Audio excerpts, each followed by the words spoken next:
Look at this infestation of aphids, and it's only the beginning of spring. Many people make the mistake of waiting too long and end up losing half their harvest.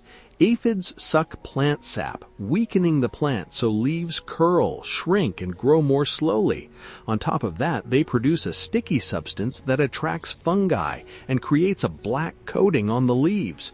Did you know ants feed on this substance, protect the aphids, and even move them to new plants?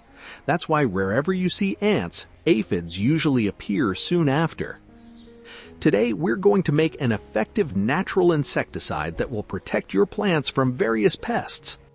First, we crush the cloves because this increases their effectiveness and helps them mix better with water. Cloves contain eugenol, which disrupts the behavior of many pests and reduces their activity on plants. They work especially well in sprays because their effect lasts longer. Now, mix the crushed cloves with 500 milliliters of hot water. The next ingredient has a double benefit, but many people use it the wrong way.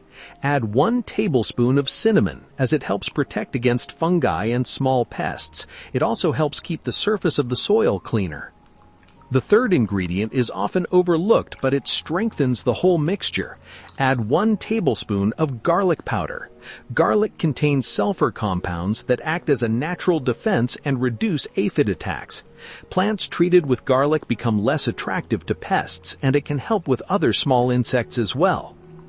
Finally, here's the detail that determines whether this mixture really works. Add a small amount of organic soap.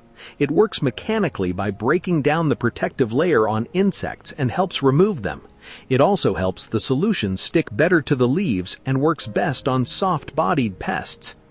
It's important to let everything sit for a few hours so the ingredients can combine properly. Then strain the liquid so the sprayer doesn't clog. Spray your plants early in the morning or late in the evening, and you'll quickly notice the difference. Write in the comments how you protect your garden from pests. Do you have a better method?